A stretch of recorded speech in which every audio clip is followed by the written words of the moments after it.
The protests and the detentions started in Russia's Far East. Crowds in Vladivostok booed and chanted shame as people were dragged away.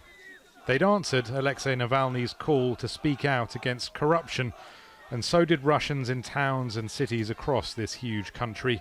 Estimates suggest these are the biggest unsanctioned protests in 5 years. Ordinary people spoke with anger about their poverty.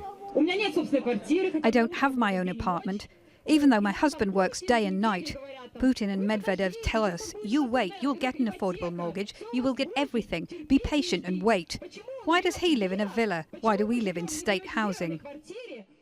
Navalny's recent claims that the Prime Minister controls a property empire amassed through a network of non-profit organisations have touched a raw nerve. His YouTube video has been viewed more than 11 million times. It says Dmitry Medvedev owns a collection of yachts, vineyards and mansions.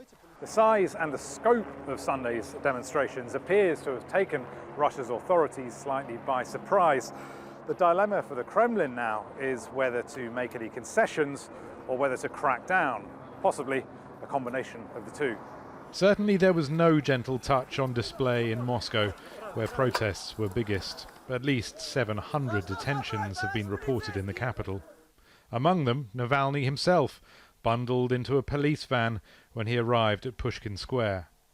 What to do with the activist is a problem the Kremlin doesn't seem to have an answer for yet.